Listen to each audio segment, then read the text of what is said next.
أعوذ بالله من الشيطان الرجيم بسم الله الرحمن الرحيم الحمد لله رب العالمين الصلاة والسلام على رسولنا محمد وعلى آله وأصحابه وأتباعه وسلم. Assalamu alaikum wa rahmatullah. So last week I was fishing for questions from you guys, and it looks like we found a good bait, which is questions not from you, but from non-Muslim friends. So we got a good number of questions. Last week we discussed the questions about marriages of the Prophet. The age of Aisha radiallahu anha is a common question that comes from non-Muslim friends, and also Prophet's marriages being more in numbers. What was the point? And last week's discussion was about that, so I'm not getting into that again. So another question that came was, why are there different madhab within Sunni tradition? Actually, more so the question was, are we supposed to, or why are we supposed to follow one of those madhab? What's the point with them? And as an extension to this was differences between Shia Sunni practices. So as a follow-up to that question, or I think as a starting point for that question, is Hadith in general. So it's tough to interpret certain Hadith, and there are uncles who love cherry-picking Hadith and stoning us with those Hadith. So how do we make sense of them? Shall we easily take the shortest route and say that, oh, they are just weak or lie or this and that, and even say that Hadith is not even the resources of the religion and whatnot, is this shortcut?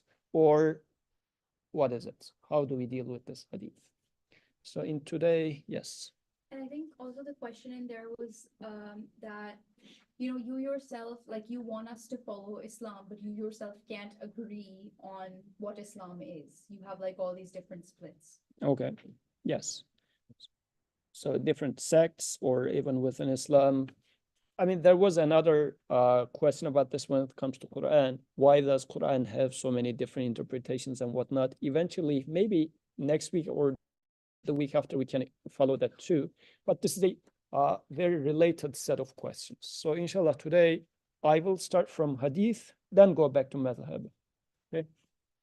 And there were other questions, a good number of questions. Inshallah, we will try to go through them in the following weeks. And if you have any additional questions from your non-Muslim friends, not from you, of course, you can add this to the list. Okay. So since it's your friend's question, nobody's judging you. Okay. So, okay. So I would like to start with Hadith because the topic about madhab is related to Hadith. So let's first start from Hadith. Some questions that I wrote here from, again, this was from you guys. Is Hadith from among the sources of religion? What is its utility? How reliable are the Hadith? Or how to interpret Hadith? And if your non-Muslim friends have any other question to add to the list, we can add it now. Any question about Hadith in general? No? Okay, yes. Difference between Hadith and Sunnah.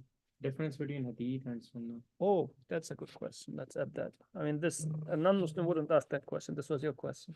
Okay, good. I got you. Between Hadith and Sunnah. This is a good question. Okay. So there could be repetitions, but I think it's a necessary repetition with the previous week's discussion too. Before even Hadith, let's remember, who is Prophet for you? This is a very, very important question, which we need to really ask for ourselves. And this is not to answer our Muslim friend, but for ourselves. Who is Prophet for you? Is he really fulfilling any duty in your life? Take it this way. Students coming to my data structures class, the way they look, I guess I'm getting a little experience to understand what is behind their heads. Like there's this type which sits at the very back and sits like this with the computer, and it's a bright student though. Like there is ones which are just doing this for fun and whatnot, or doesn't care about the class. But that type of student says, I am here just because of attendance. Whatever you're trying to teach me, I can do it, learn it by myself anyways. That's why I'm not listening to you, right? That attitude of a student, too cool for school, like that type of student, right? So even if you are the best among the professors, you are a Nobel laureate of computer science. I mean, there's no such thing, but even if such a thing existed, for that student, you cannot benefit that student at all, because the student thinks he is so above and beyond anything and learn it by himself or herself, so wouldn't pay attention to. Student might be self-aware, meaning that, or partially self-aware, meaning that I am smart. Student is smart and maybe thinks that I can crack anything I want by myself. I don't need a professor for that, right? In this life, how are you is the relevant question. Can you make sense of this life, this existence by yourself? Or how much are you able to do that? Ask that question to yourself. And in general, during these discussions, I'm trying to give a perspective which might be different than what you have heard before. So also take that into account. Okay. Who is prophet for you? Do you really need such a person? Let's go practical.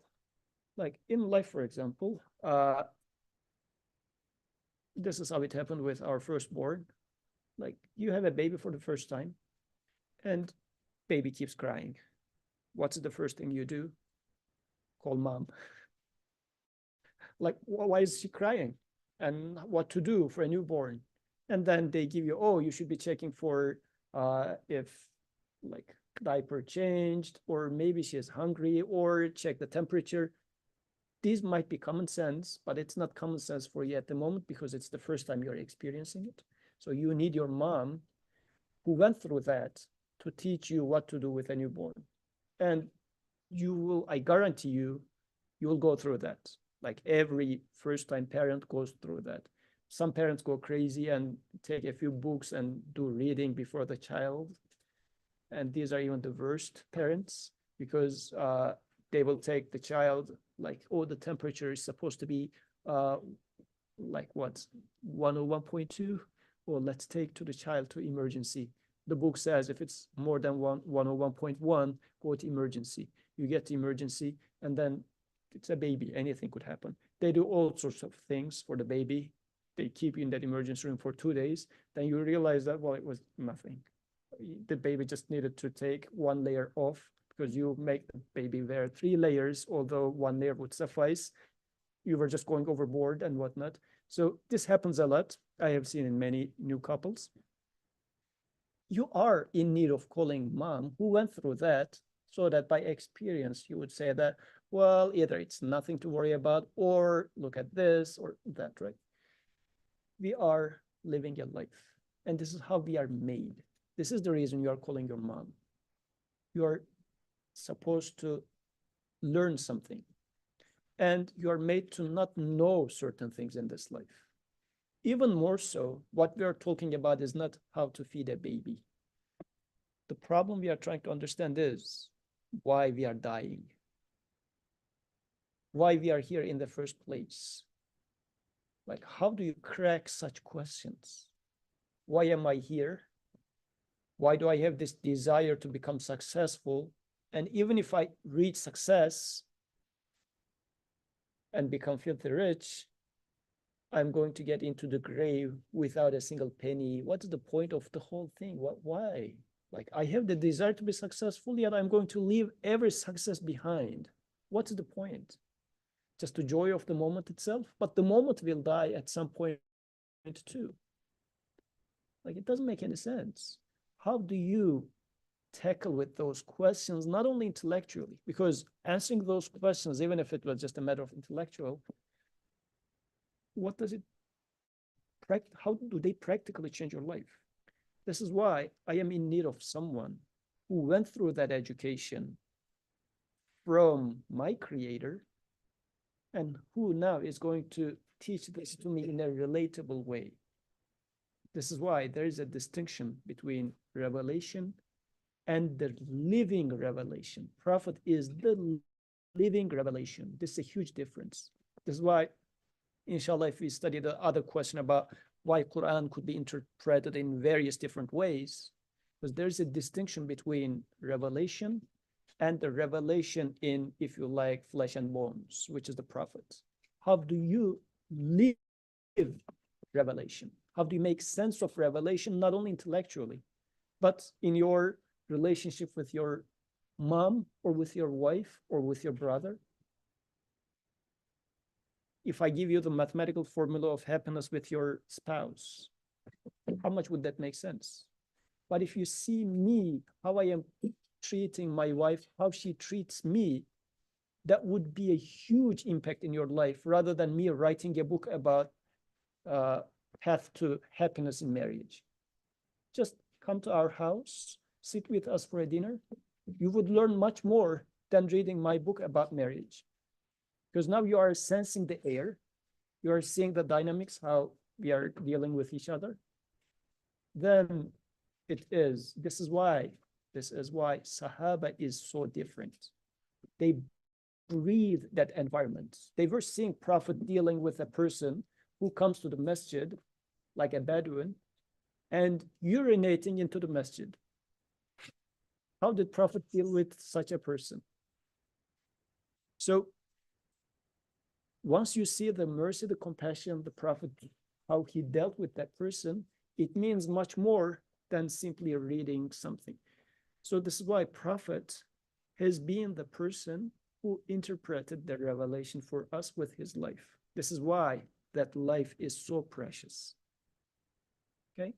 So Prophet's life is a perfect example of how to understand revelation. So it defines us a perspective of how to interpret, how to understand Quran in a certain environment of Arabian Peninsula, like 500, 600 years of Arabian Peninsula. So Prophet's interpretation of Quran has been in a certain place and time.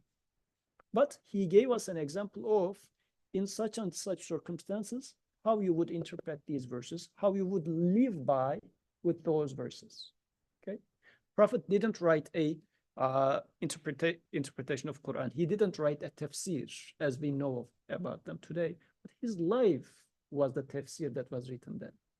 And not only that, his students was also alive teachers of that tafsir.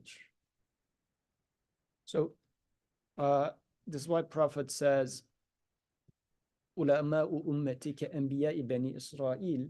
So the scholars of my ummah is like the prophets of children of Israel, meaning that I am raising students here, like his Sahaba and people that follow. The tradition of this scholarly tradition within Islam is fulfilling the duties of prophets of Bani Israel, meaning how do you live by with that religion? Of course, when I say that, who is scholar becomes an issue, because as a self-acclaimed scholar here, I can say that, no, follow me, and then you're going to find the Prophet. This shouldn't take the responsibility from your shoulders. So we need to think about that. Then to whom shall I listen to? But at least, do we see the need for that in the first place? How are we going to resolve that need? We need to think about that. But even before coming to there, I want to see revelation, because revelation is the answers to my questions, but I want to see it in life. How does it change my life?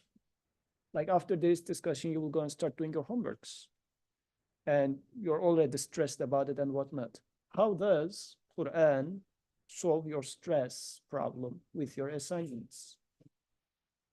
If it's not helping in there, then what is it good for? It should be solving that. Prophet had what would be considered as stressful things in his life. How did he deal with that? Because this is what I'm looking for, right? Isn't this how we would do it? Let's say in your department, you're very much struggling with your assignments and whatnot, But there's one student, you see that he's even double majoring. Actually, this is something that happened in our undergrad. Like it was a super tough undergrad. And a friend of mine came and said that, you see this Ferhat? There was a Ferhat. Said, Ferhat is double majoring in math and CS. Ferhat has a girlfriend. Ferhat is doing the, at the beginning of the year, he was the guy who came and make the photocopies of the books because buying the book was too expensive. So he was in the business of selling the copied book. He says he's even doing that, and he's so good at all classes. How he do that? This is a question to you, right? Because I am struggling at the classes, although I am barely doing a single major.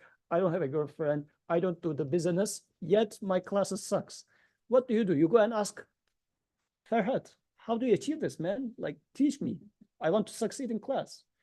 In this life, if you're living a stressful life, if you're having issues with your mom, whatever, what do you do? Like, if you see someone who lived the life as you do, yet he went through losing his children. He was cast out from his society. He was coming up with a useful message and not appreciated of that. Prophet's life is filled with all sorts of things you can imagine, yet he lived a satisfied life. What would you do? Go and knock his door. How did you achieve this? I'm in need of that. I would like this happy, satisfied life. Despite so many hardships, apparently you were satisfied. How did you do that? So this is why Prophet is relevant for me. As a living example, I am in need of someone who is a living example. This is where Hadith comes into the picture.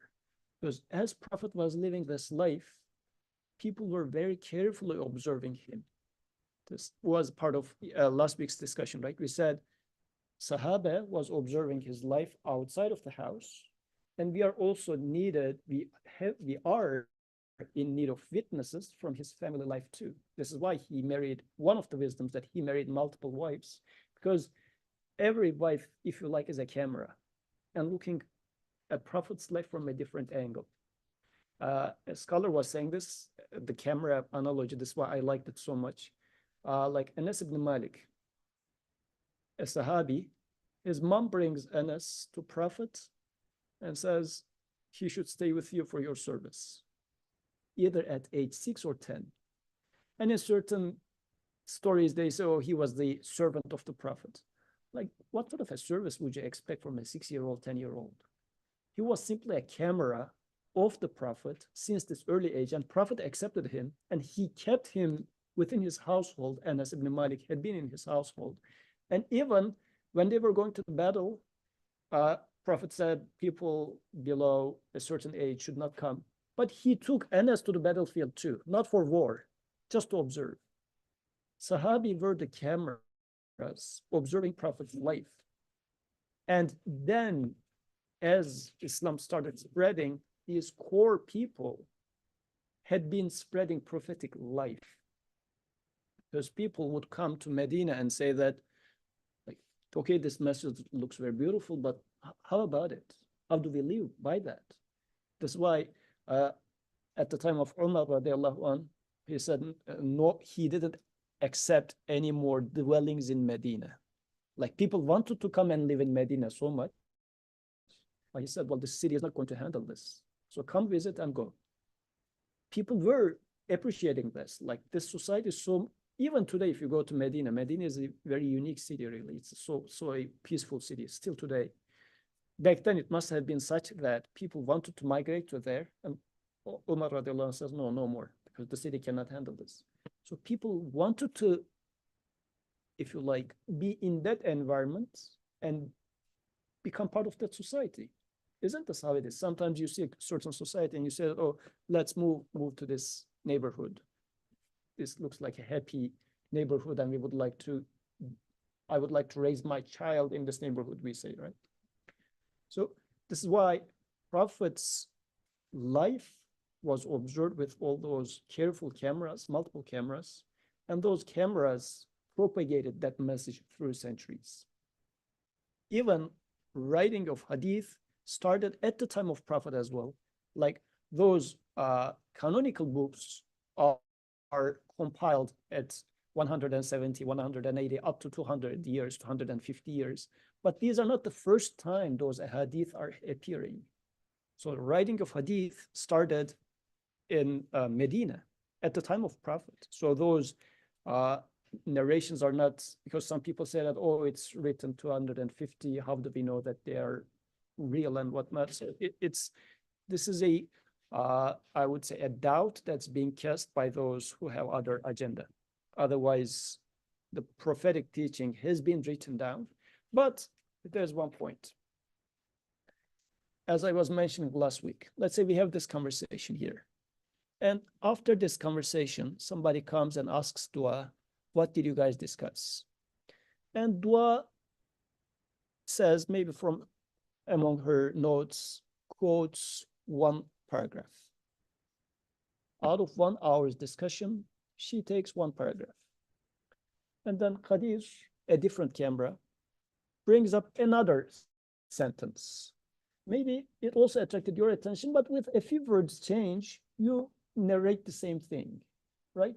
So because there are slight differences from among narrations, because the observers are different, that could happen. It makes sense though, right?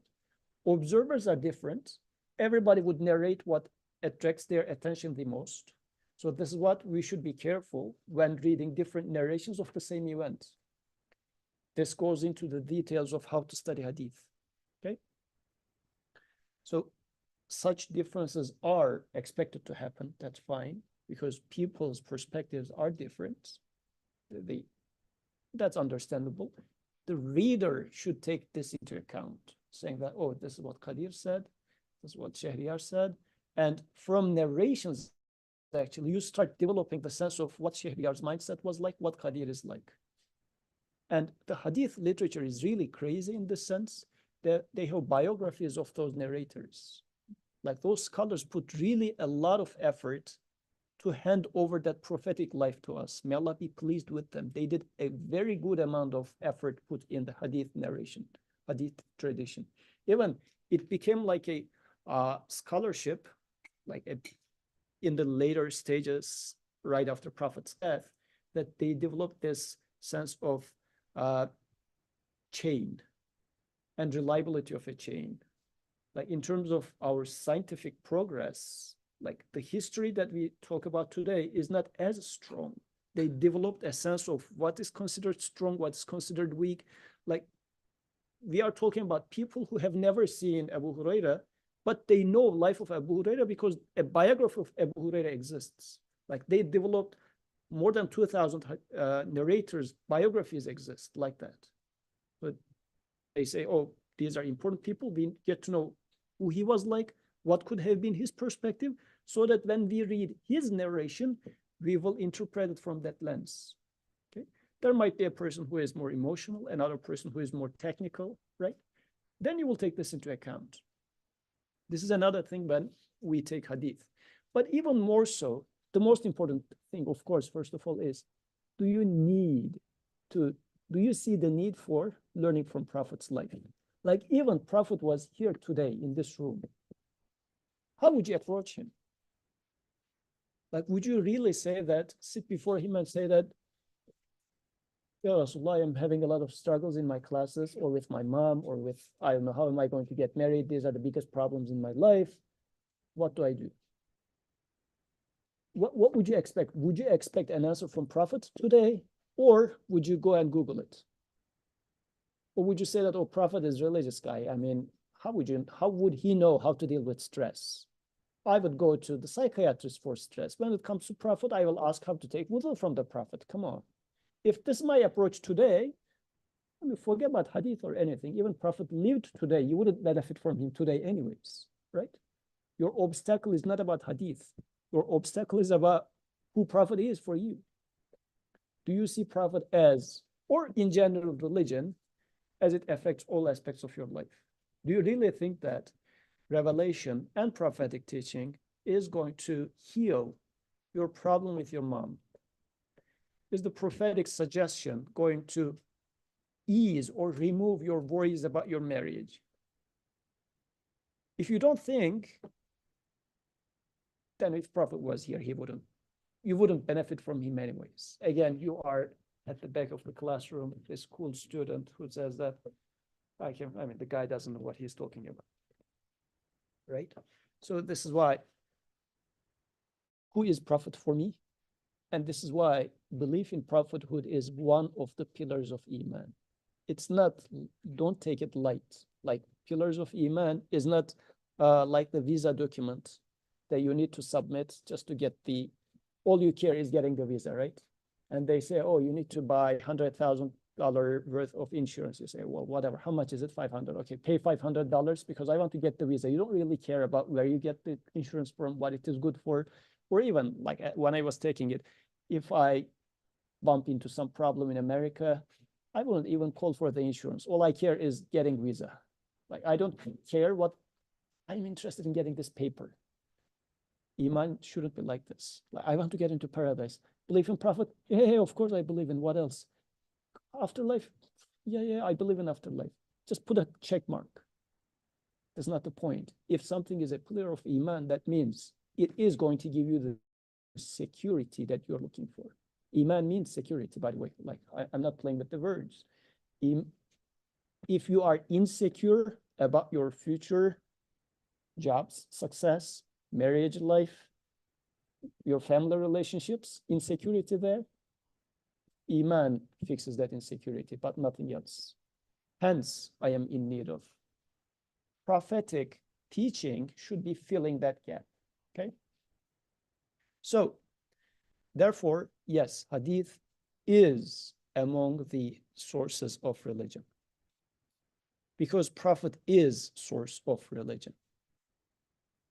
And to us today, how do I access Prophet? Through two ways. One is Hadith narrations. The other one is the living tradition. Yes. But is it among the official sources of religion?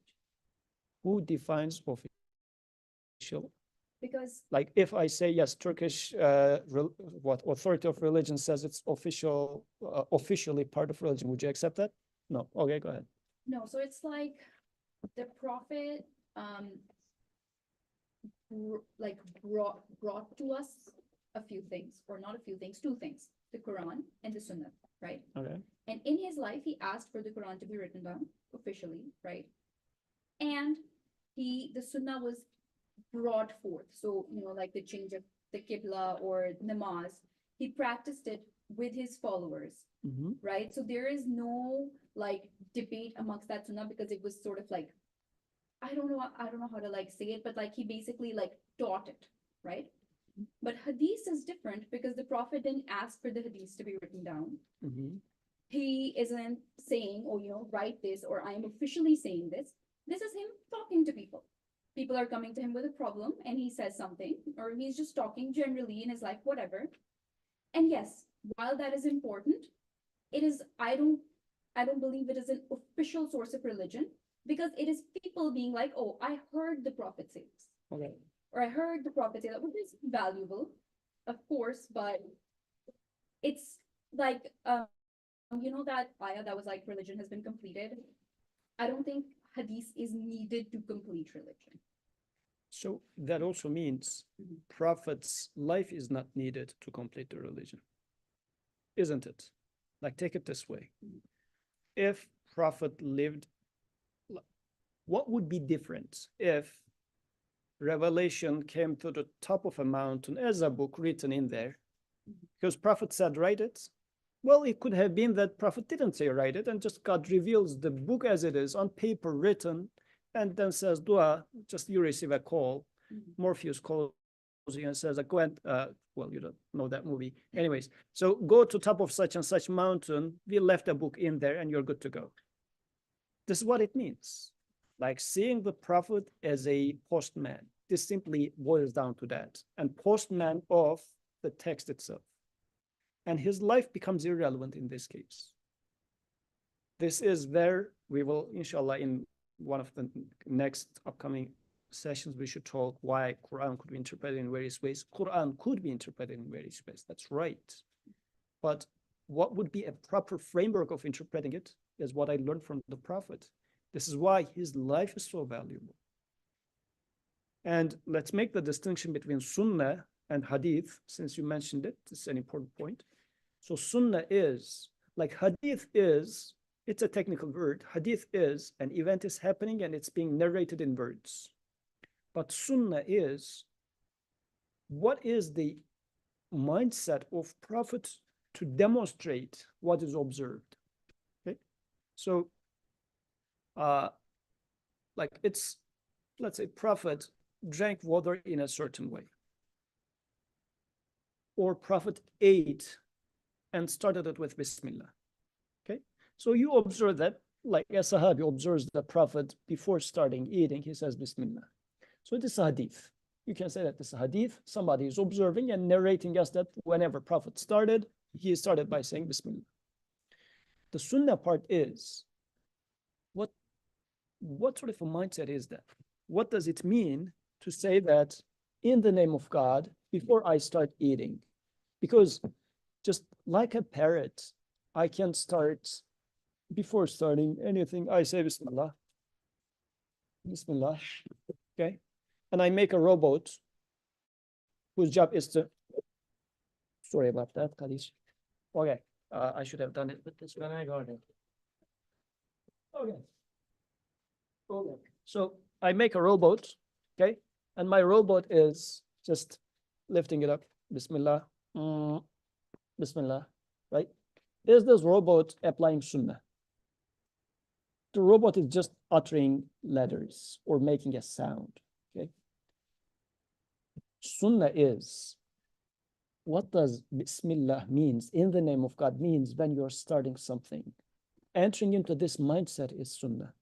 Otherwise, uttering the word, like in Turkey, we had a very unfortunate television personality who would just say, oh, Bismillah, Bismillah, Bismillah, sort of a thing, just for joking. Was he practicing, like he's too old, but still, he should be, your age should be good enough for that. Erbil. Okay. Anyways, the guy, it became like a joke for people. Is he practicing Sunnah? Not at all. It's just uttering words. Sunnah is, how does it fits in life? So it's a behavior. So it's really interpretation of Quran by the messenger himself. This is something like, how did the first student, first recipient of revelation took it? This is, of course, the religion itself, actually. It's not part of religion or authentic and whatnot. It is the religion itself. So this is why, is it part of religion? It is the religion itself in this sense. But of course, again, how do I make sense of that? These are very important questions, but even anything more important than that is, how serious do I take it? If you take it serious, then you're good. Just follow with your, the way you take it serious, you will put effort in there. You will genuinely try to understand it and benefit from it. And this is a good path. You might do, sometimes you will do wrong, sometimes you will do right, but at least you have a genuine interest in trying to understand it. But unfortunately, there's the other side of the coin as well, which is when it comes to hadith and when it comes to sunnah, or in general for religion, reducing the religion to a laundry list of do's and don'ts, or even taking hadith as such. Like today, my wife in the morning just lowered her voice and we are talking about my daughter. And so she said in the school, and by the way, my daughter Zainab is 4.5 years old, okay? So this is being a conversation, and she's going to Islamic school. And in Islamic school, what she learned so far is dogs are najas, like dirty. And if we touch a dog, we need to clean our hands. And if we cannot find hands, we should find soil. And my daughter doesn't know soil, what soil means. And she was asking, wife, what is soil? Like earth. She doesn't know what it is. And like in Islamic school, they're teaching this for a 4.5-year-old as religion. What are you doing? What's the point? we were worried, honestly, like, because I had been very critical of this as I was hearing such a thing from college students. And now that I have my 4.5-year-old learning it from there, now I'm empathizing with my college students who are thinking that, oh yes, wudu needs to be taken like this, dog is najis and whatnot. If this is what you teach to 4.5-year-old as religion, once they get to college, if you didn't teach anything else and you kept repeating the same thing, of course, people will think that this is religion. It is part of religion. It's a purpose. But why did Prophet? So let's again make the distinction between Hadith and Sunnah. Why? What is the message behind considering dog as najis? Why dog is considered dirty and cat is not? It's an animal. It's an animal. And if you wash them, they become equally clean. So, I mean, what's the point? Why do we consider one like house dogs or house cats? They're equally clean nowadays. But still, from a Sharia point of view, from prophetic perspective, dog is dirty, cat is clean. What is the sunnah part of it? Now we need to go beyond the narration part, the hadith part, and say, why did Prophet say this? Why in Islam dog is considered dirty? What is the sunnah aspect of it? Then we need to start reading into it. What does the dog behavior represent? What do I learn from a dog? What do I learn if I carefully observe a dog versus a cat? What is the message hidden behind them? Take it this way. Again, my example for that. If you find a rose in your dorm room tomorrow, what does that mean? If you find a bullet in your desk tomorrow, what would that mean? The two would mean different things, right? But from a chemical compound perspective, one has a little more of carbon, the other one has a little more of, I don't know, iron. Not a big deal. But the message between the two are so different. Rose being there means somebody is loving you. Bullet being there is the death threat, right? What does a dog signify? The behavior of a dog signify? What does the behavior of a cat signify? Like this is, again, scholars observe this, and then they say that this is one wisdom, okay? One wisdom. I'm not saying that there's the whole thing, but one wisdom. Dogs are, if you feed the dog becomes your slave. Dog becomes considering you as its lord. But for the cats, up until they get the food from you, they come and play with you. You feed the cat disappears. Cat says that I know he is the provider, not you. So he comes and asks you until the cat gets the food, but then cat offers its thanks to the creator, not to you. The creator is saying that cat is the exemplary one to you. Dog is not. Dog is najis. The behavior of dog, this is why, like in our culture, let's say, dog is like a curse to someone, like dog, sort of a thing, right? Because the behavior is becoming a servant of a being who doesn't deserve appreciation. This then becomes sunnah. Why did Prophet and Quranic teaching label the dog as najis, dirty, but the cat as clean? Okay, maybe for a 4.5-year-old, you cannot teach that, but still reducing the religion to this sort of a do's and don'ts laundry list is making religion irrelevant in later life. You will have to define what is clean, what is not. You will have to have a rose, because, I mean, if you love someone, you will have to represent it with something, so that rose is necessary in there. But the more important thing is the meaning behind the rose. You cannot represent meaning without the thing itself, the rose itself, right? But the rose is just a means. Dog being called as dirty is a means to give you a message. So yes, you will consider dog as dirty.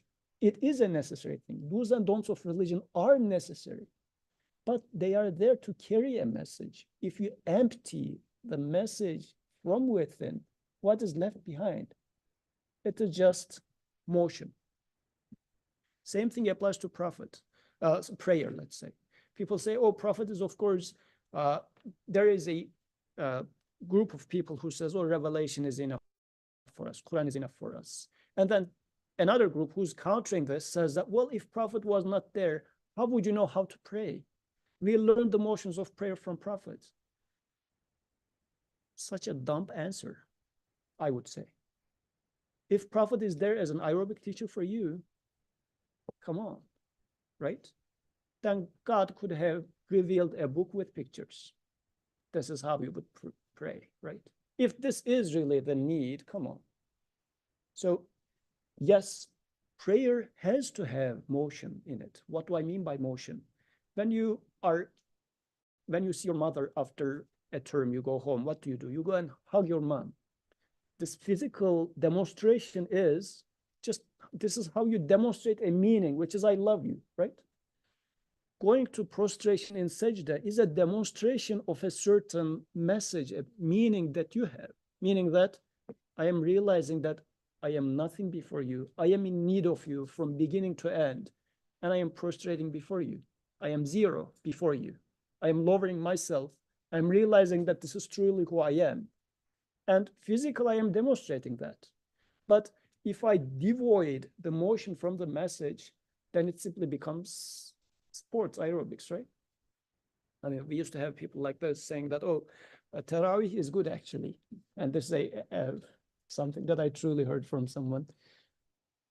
We were my father's boss. We went to their home for iftar. And after iftar, we took him and now we are going to Tarawih.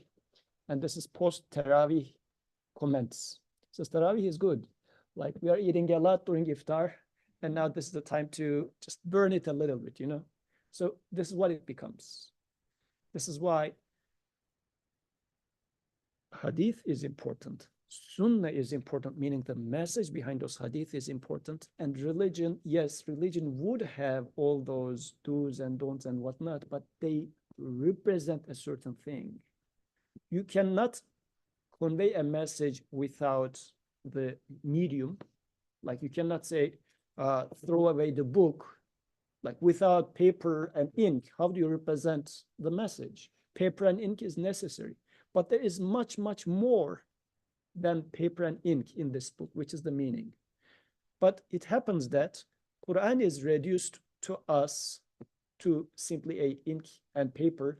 It is just resting in our homes as a book, which we revere so high that we are not even opening and reading it, right?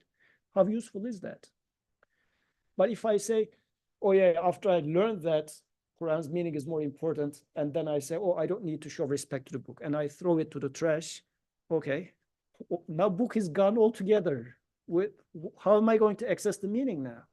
So ink and paper has to be there as a human. This is the medium I'm going to interact with to get to the meaning that I'm looking for. But if I get stuck with the book itself, I never read the meaning. Prophet's life is, from outside, Prophet's life is the ink and paper. Through this, I get to learn the meaning behind them. And I am in need of that meaning. Does this make sense? So this is the hadith and how it is now relevant for me, because reading those hadith or studying those hadith, I will try to see what that means. But of course, reading hadith is, we need to pay attention to that. What do I mean? Like, for example, if I am speaking to an audience of college students versus I am speaking to an audience of first graders, I would change my speech. If the way I speak to college students and sometimes making jokes, sometimes doing this and that, if somebody records it somewhere, and then another time I'm speaking to first graders, I speak in a different way, I record it. And then 10 years later, to a college student, they say, oh, this is what he said, and shows them the what I spoke to primary school students. And then to the primary school students says that, oh, he spoke like this, and then I should spoke like this. To first graders, as I was speaking to college students, it gets so messed up, right? So interpreting hadith in this sense has a lot into it, because Hadith is different than Quran. Hadith is in a certain setup, how did Prophet act? Like before today's meeting, I was talking to Yasin, and then Yasin left, and Kadir asked another question. I say, now Kadir, probably I'm going to say something totally opposite to what I said to Yasin. If I'm not a liar, it's possible that I am a liar. I speak something totally different to you and totally different to Yasin. But if this is not the case, then you would say, now I am talking to someone, Kadir, who is about to graduate. In terms of age, he is different. He is coming from Pakistan. Yasin is an American-born Egyptian, Palestinian, Moroccan. Different background and different personalities and whatnot. Something, and I might have the same rule in my head, but when it applies to Yasin, it's going to be different. When it applies to Kadir, it's going to be different. But if you read it from the middle of the book, as we would say, and say that what I said to Kadir, you take it and apply it to Dua or apply it to Yasin, probably wouldn't work. Because reading, in our example, understanding Quran, I give a suggestion to, I'm talking about Prophet.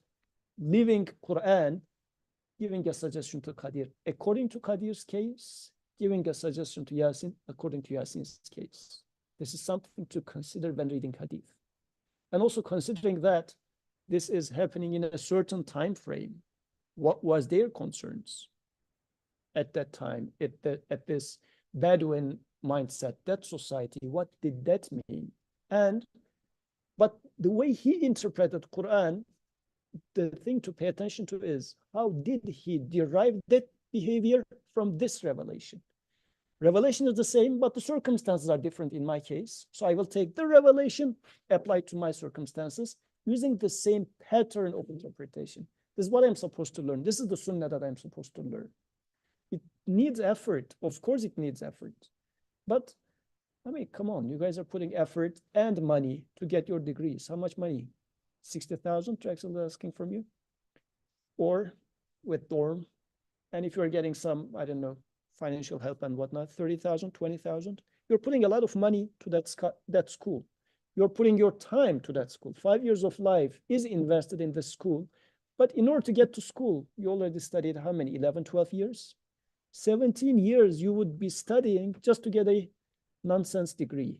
Hopefully it's going to make you earn a livelihood. That's all we are investing. That much effort we put without even thinking about it, to lead to a stressful life. And now we are trying to understand or find an answer to how do I cope with stress, right? Mindfulness, so that we can milk you more. Like do some mindfulness therapy so that you become optimal workers to feed our society. Yes, it needs effort. And for myself, like if you would like to live a balanced, stable life, it's going to do it for yourself. If you have other ways to find satisfaction, stability in life, go for it. But putting that effort into understanding Quran, understanding prophetic life is for my benefit. Now, this being said, let's talk about Madhabs. Shia Sunni is for next week for sure. But within this framework, now let's talk about Madhab. So those Madhab Imams, again, after Prophet's life, we should really appreciate the effort that those people put. The students of the Prophet put a lot of effort to put a path to the society. And then let's only talk about Sunnah tradition, which I'm more familiar with. So let's say Abu Hanifa says, oh, Prophet did prayer like this and this and that. Shafi says, well, actually he did this and this and that. And Ahmad ibn Hanbal comes and says, well, actually he was lifting his hands like this. Abu Hanifa says, no, he was tying like this. These are all coming from Hadith narrations. They're all coming from Hadith narrations. And actually, they asked, like, another Hadith narration comes to Prophet and says, how do I pray? How shall I pray? Prophet says, pray the way I pray. He doesn't explain it. He says, look at me and pray how I pray. And this is, there's room in those practices. Actually, this is why it's beautiful that having multiple madhab in this case is beautiful, which points to Prophet having room in his actions.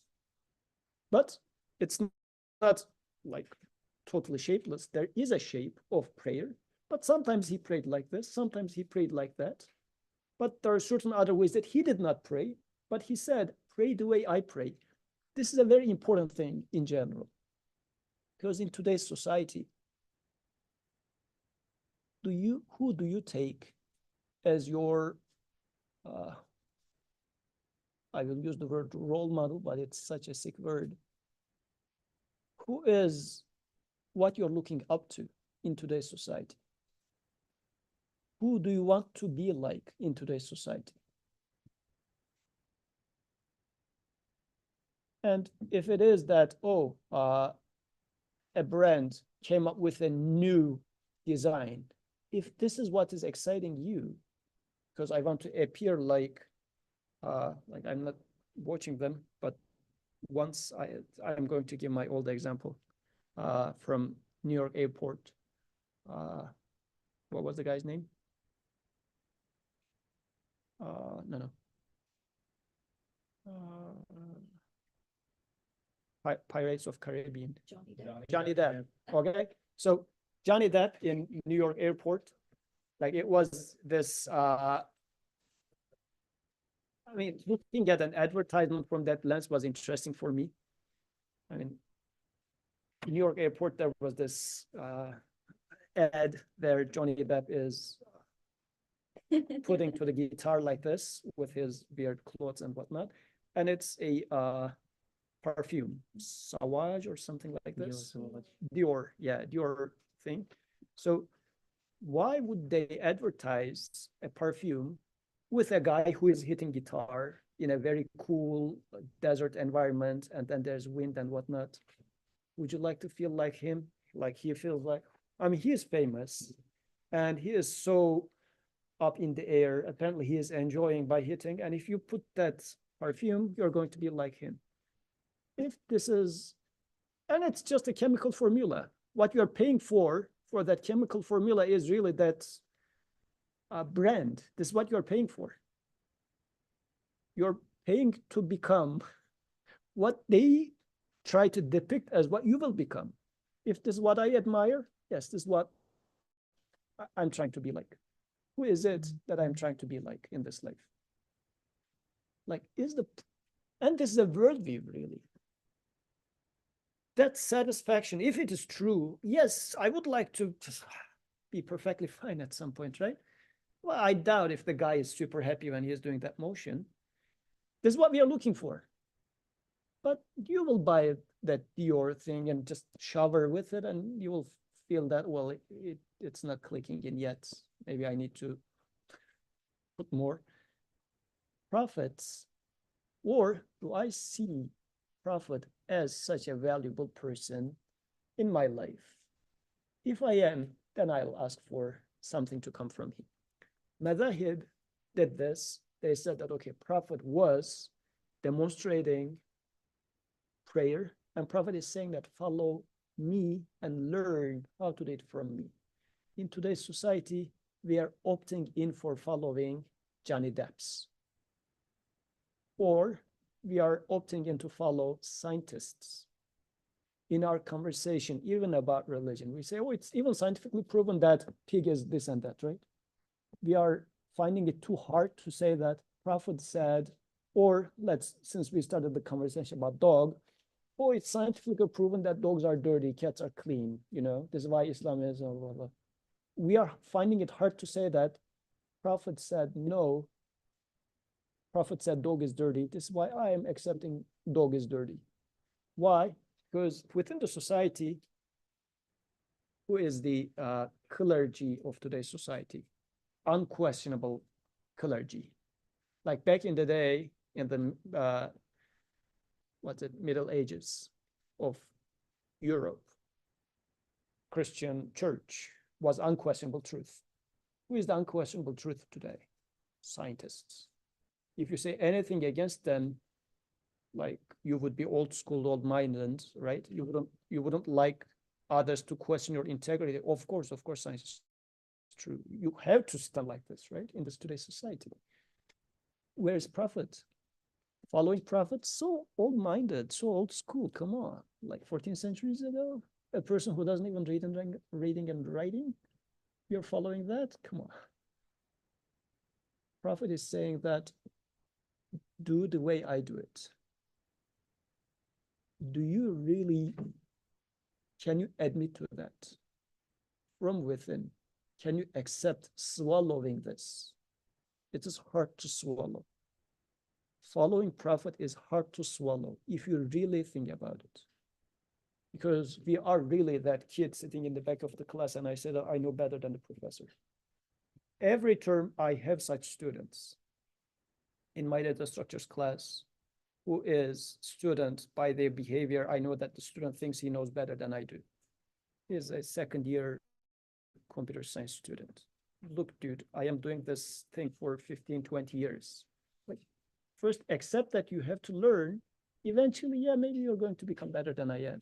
But in order to get to there, you first need to swallow that somebody knows more than you do. It's so hard for human ego to accept that. This is why belief in Prophet is hard for that reason. It's hard for human ego to admit that. And when Prophet says, do the prayer like I do, I take it as an invitation for that, swallowing this ego hurting thing. So in this sense, madhahib is becoming the same issue. I say, well, I will figure it out by myself. I don't need that scholar's or this scholar's opinion about it. I mean, that person was worried about how Prophet did it and put effort to study Hadith, how to interpret Hadith, how to study Quran and whatnot. If I'm not going to go through the same thing, I better follow what one of them who put that effort into, and I will take it from them.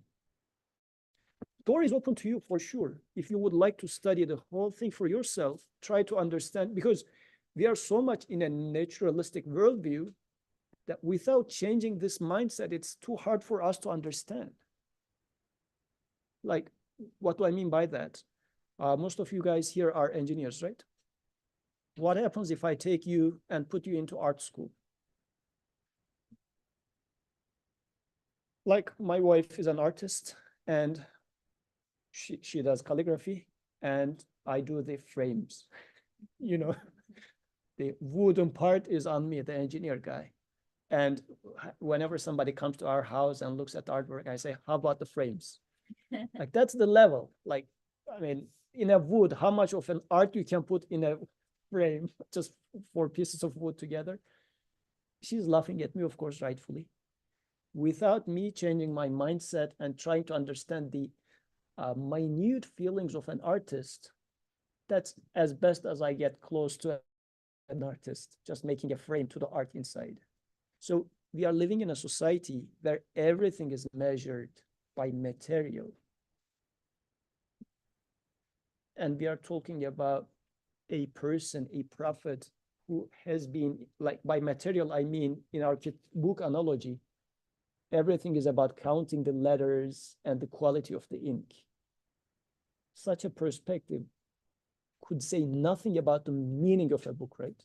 We are just counting the letters. This is our society. And now somebody comes and says, I'm talking to you about the meaning of the book. It's a totally different worldview. So before changing my mindset, how am I going to understand? So this is why, practically speaking, since this was the practical question, why do we follow madhahib, or do we have to? If I'm concerned about learning the prophets, or practically, how do I make sense of my life? Therefore, I am interested in prophetic life. Madhahib is just, if you like, providing a package for me by a scholar, by somebody who truly put effort in there to say that, okay, here is a framework for you. If you would like to take this. If you are, and those madhahib are like, for example, for Sunni tradition again, Abu Hanifa's perspective is more fitting to city life. If you go with Imam Shafi's perspective, it's more fitting for rural life.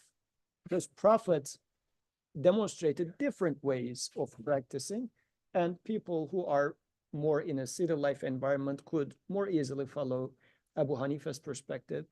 In rural lives, it's more fitting to, again, from Prophet's life, taken from Imam Shafi's perspective. These are all fine. So if you say that, no, I would like to take run the extra mile, go and study for yourself. You're more than welcome to do that. But in the absence of that, those frameworks are set up in there, but don't lose the sight. A more important question here is, do you really want to benefit from Prophet? This is the question. I think this is the bigger question laying down there. It's not really the question of shall I accept madhab or not. It's more so of a question about who Prophet is, and do I really need his example? And this example should not, again, I'm underlining, should only mean how to, shall I raise my hands like this, tie it like that? What must have been the message behind that? And how does it affect my today's problems? This is why genuinely, if you have a problem, take your problem to Messenger, take your problem to Revelation, and see how to deal with this problem in the light of prophetic teaching. This is my expectation from my Creator, from the teacher that He appointed to resolve my problem. Then religion becomes life itself. Religion is not a separate thing from your life. It becomes the life itself. So religion is not consisting of do's and don'ts. Those do's and don'ts are the ink and paper of the book, but they do mean so deep meanings which are touching your every moment of your life. How does it get into my life? Should be my concern. Does this make sense? Any further questions? Okay, so this was more about the madhahib or traditions within Sunni, but same thing applies for madhahib within Shia. But then there's the Shia-Sunni distinction, which is another source of question. So we can talk about this next week. Oh, there are some questions online. Okay, Imam Malik. I mentioned Imam Malik once, Zarar. Pay attention. Oh, no. Okay, I mentioned Ahmad ibn Hanbal. Yes. Okay, I mentioned Ibn Hanbal, but not Malik. So let's mention Imam Malik. Sorry about that. Thank you for reminding me, Zarar. Okay. سبحانك لا علم لنا إلا ما علمتنا إنك أنت العليم الحكيم وآخر دعواهم